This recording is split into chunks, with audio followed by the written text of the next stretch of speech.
జైపూర్‌లోని ముఖ్యమంత్రి VIP Canva కోసం రోడ్డును క్లియర్ చేస్తున్న క్రమంలో రేష్మా గుప్తా అనే మహిళ వీధి వ్యాపారి చేసుకుంటూ ఉంటుంది.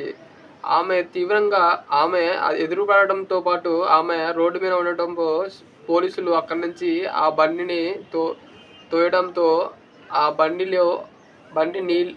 నీటి మరుగుతున్న బండిని సురక్షితంగా పక్కకు జరపడానికి కొన్ని నిమిషాల సమయంలోనే ఇవ్వలేదని పోలీసులు వెడక్కుంది.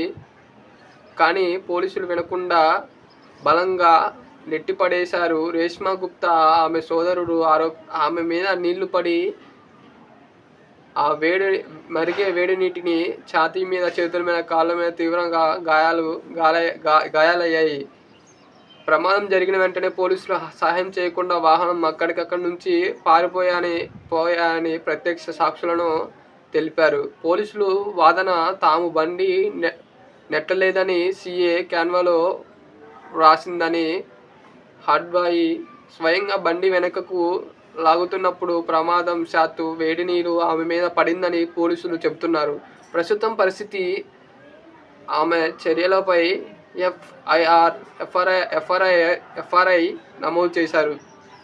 మొదట్లో కేసు అణిచివేయడానికి పోలీసులు ప్రయత్నించారు.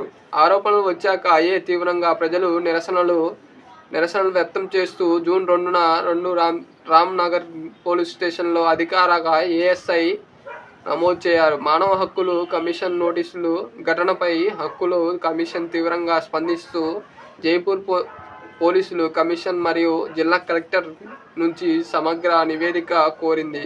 ఆరోగ్య పరిస్థితి రేష్మా గుప్తా ప్రస్తుతం ఎస్ఎంఎస్ ఆసుపత్రిలో చికిత్స పొందుతున్నట్టు, శరీరం దాదాపుగా 25%, 30% వరకు కాలినట్టు వైద్యులు తెలుపుతున్నారు. ఈ వీడియోలో పోలీసుల యొక్క తొందరపాటు ఆమె ఒళ్ళు కాలేలా చేసింది.